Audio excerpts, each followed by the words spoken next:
George Farrugia r-raġel li ngħata l-proklama biex jixjed issewwa fil-każ ta' tixħim fil-kuntratti taż-żejt fi żmien Gvern Nazzjonalista baqa' ma pprovdix evidenza fuq transazzjonijiet finanzjarji f'kont bankarju Svizzeru.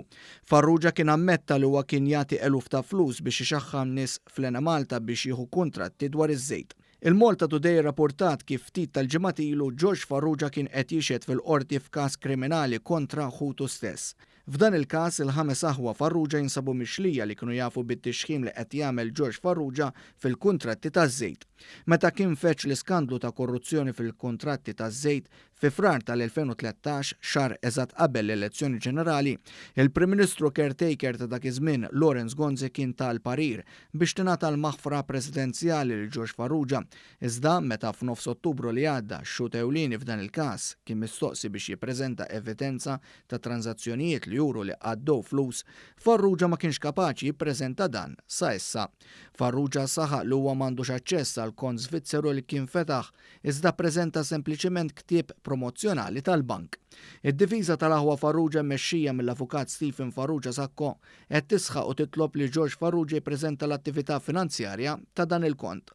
George Farrugia kien qal li xaħħam fost oħrajn li ċ-Chairman tal-Enemalta ta' dak iż-żmien Tancred Tabone u lil Frank Sammut li kien fil-Kumitat tal-Loti tal-Kuntratti taż-Żejt tal-Enemalta. Jirriżulta lil dawn it-tnejn imsemmija Farrugia qal ħallashom ma' $500,000 huwa kellu kumpanija mal-aħwa Farrugia bl-isem ta' Power Plan Limited.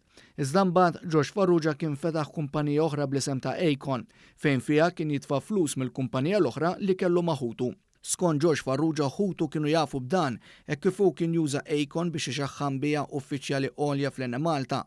Madankollu ħutu qed jisħu li dan għamlu minn wara darhom u li George Farrugia kien qed jieħu parti minn sehmhom mill-flus li kienu qed jidħlu fil-kumpanija ta' bejniethom Power Plan.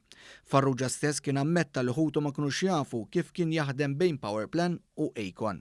George Farrugia kien ammetta wkoll li darba kien f'lukanda fl-Iżvizzera u ta' $20,000 fi flus kontanti lil Tancred Tabone.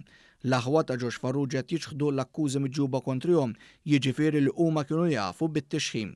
Sa issa l-persuni akkużati fit-tixħim fil-kuntratti taż-żejt għadhom għaddejjin bin-negozju tagħhom fil-qasam taż-żejt.